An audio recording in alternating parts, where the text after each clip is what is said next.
Ashamaa harka fuunee daawwattoota fi hordoftoota Reedii Adam Tube akkam nagaa keessanii nageenya koo kan jaalalaa fi kabajaa bakkuma isin jirtanitti biyyuma isin jirtanitti isin aadaa qabu jecha egaan oduu gammachiisaa ta'u qabadhee isinii dhiyaadheera baga gammaddanii baga milkooftanii Oromoon gaafa guyyaa tokko gaddu guyyaa tokko hin gammadaa maaliif xiiqii beeka Oromoon xiiqii jechuun waan isaa barbaachisuu fi illikii yookaan immoo gartee nama tokkoon wannoo qabachuu jechuudha xiiqii qabachuu argite kanaaf irra oollee jirra jedheen amanaa maaliif yeroo ammaa kanatti akkuma isin beektan artistiin tokko kuuniin gataa kuuniin dhufaa kuun nuganaa kuuniin dhufaa garuu mootu Oromoon hammataadha jaalataadha waan ta'eef namoota nu gananillee deebisaa namoota nu keessa jiran immoo jajjabeessa jechuudha. Egaan ajandaa kootti osoo seenne dura Reedii Adam Tube namoonni YouTube chaanaalii kiyya faaraa taatan subscribe gochuun maatii taasisanii jedha hamma xumura qophii kiyyaatti na waliin turaan affeerraa kooti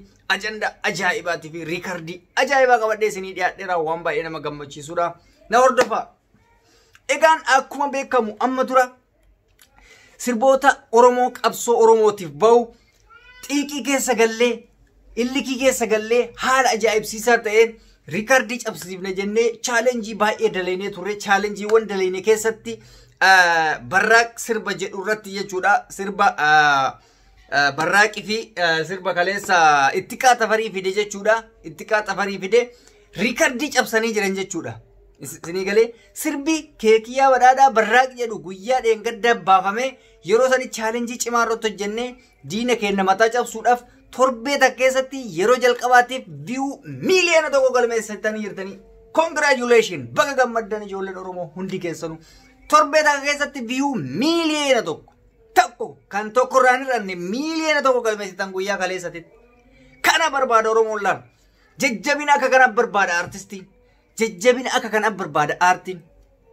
miira keessa galuun faayidaa isa akka kanaa qabaa jechuudha artistii kenna xiqqaa fi guddaa bifa kanaan jabeessuun riikardii nama cabsa jechuudha. Ittiqaa tafarii warra lola guyyaa kaleessaa baasen illee view 800 ga'ee jira. Guyyaa takka keessatti view 800. Oromoon akka kanatti ilaal gaafa jabaatte artistii kennaa miti inni hambaatu nutti makama jechuudha. Jajjabina hin jirre kun. Oromoon duraan amata jaatti amata torbatti view 800 yookaan view miiliyoonii tokko laalamaa jechuudha. Ittiqaa tafarii amma innis akkuma keekiyyaa badhaadhaa torbee kana keessa miiliyoona akka galu abdiin qaba jechuudha. Ammaaf 80 guyyaa takkatti galmeessitanii jirtan waan baay'ee nama bohaarsudha. Isa qofaa miti cunqursaa irra nurra gahaa jiru kanarratti guyyaa irraa artistiin teenya Hawwii Tazarraatis duraan qaama mootummaa deeggaraa turte gara uummataa deebiteerti guyyaa irraa rakkina har'a irreecha irratti muudatee wal qabattee aariidhaan waan barreessite qabdi. Haacee kenna nyaattanii galaanaa fa'aa artistoota haftee isaanii alatti gattanii darbitanii manatti nu uggurtanii jettee qeeqa barreessite. Nuti gaafa artistoota akkanaa jabeessine aartiin kennas ni guddata qabsoon uummata kennallee ol deemaa jechuudha. Sirboonni Oromoo riikardii cabsuuf deema kana booda bakka. Chaalenjii irratti dalagamu irratti isin deddeebi'aa hordofaa fi isinii galaa. Artistoota qofa jabeessuu miti kun afaan Oromoo addunyaa irratti babal'isuudhaaf. Gaafa sirbi kee view gaarii qabaate namoonni afaan hin beeknes sirbi kun view gaarii qaba jedhanii hordofan. View bareedaa fidee jira jedhanii hordofan. Amma nuti gaafa sirboota adda addaa kan biyya faranjii kana ilaalu kan viewun isaa baay'ee guguddaa ta'e ilaalla afaan isaa hiika isaan beeknuufi. Akkuma kana Oromoonis addunyaa biratti babal'achuudhaaf view gurguddaa gaafa qabaatte hin hordofa abbaan barbaada. Yeroo jalqabaatiif garuu Oromoon torbee tokko keessatti miiliyoon ilaalamu yeroo jalqabaatti torbee miti ji'a tokko keessatti Oromoon miiliyoon ilaalame hin jiru. Amata lamatti hin jiru sanii ol. Olaanaan Oromoon hagammaa miliyoona 7 moo miliyoona 8. Sanuu amata meeqa booda amata 3-4. Kuni riikardiitu cabee jechuudha. Warroonni keekiyyaa badhaadhaa bira dhaabattanis warroonni aartii kana guddisuudhaaf chaalenjii irratti dalaydan fi warroonni intarteementiin keessan fakkeenyaaf amma Vision Entertainment challenge inni artistoota Oromooti hojjetu baay'ee namatti tola dhugaa rabbiitti. Bakka waan gartee nama hawwatu wayi artistoota amma namni tokko hin jira. Kan faayidaa dhuunfaa ofiitiif jedhee sirbuma arge yoo ati baastetti kan itti fudhateetu gadhiisu jira. Vision Entertainment waan akkasiin hojjetu. Vision Entertainment sirba Oromoo madaalu, sirba quality qabu. Sirba ummata keessaa haasa'u sagalee ummataati ta'ee sirba akkasiisan gadhiisa. Kanaaf barbaadde Oromoon. Kanaaf keekii badhaadhaa itti qaxafarii warra lolaa fi artistoonni kuwwanis warroon akka lafaa dhufaan hin jiran soolinaaf Aadam Moree jedhaman fa'aa baay'eedha ijoolleen lafaa dhufaan. Isinii galee warroota akkanaa kanas sirriitti jajjabeessaa jechuudha waan viyuun amma miiliyoonni keekii irraa argame sun. Kan itti qaxafarii kan itti dabalaan Oromoon qawwatee jira maqaa kana booda. Duubuman deeminu laabad. Sirba abbaan fedhii obaasa chaalenjii irratti hojjennaaf. Beekaa wal jajjabeessuun kanuma qaba. Diinota keenya garaa qubuu qabna. Naafxanyaatti bar guyyaa 2-3 keessatti miiliyoonni lallamaa fi jara uummata keenya. Nus kana booda guyyaa tokkorraa godhuu qabna iyyuu miiliyoona. Maal Oromoon miliyoona 60 miliyoona 60 keessaa namni miliyoonni 30 ol onlaayinii kanan fayyadamu. Miliyoona 30 oltu fayyadamu Oromoon onlaayinii.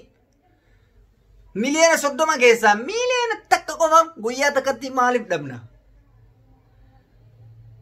Rakkoon keenya beektaa? Liinkii sheer gochuu fi kan qabnu sirbicha gadi buufnee laayivii fa'aa dabarsinaa. Sirbicha gadi buufnee viidiyoo maxxansinaa. No, this is wrong. Kuni wrongidha waan fudhatama hin qabnedha.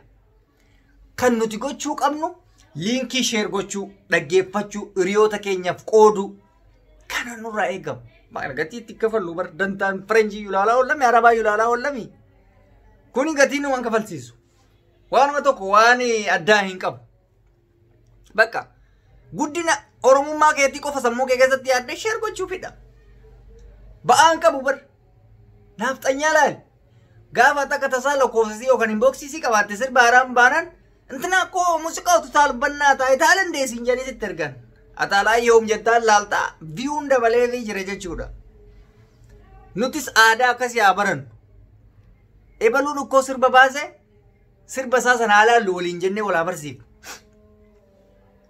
Sinii galaa yoo sirritti akka kanatti ol jabeessan aartiin keenya matarratti ol ba'aa jechuudha. Sirritti matarratti ol ba'aa jechuudha.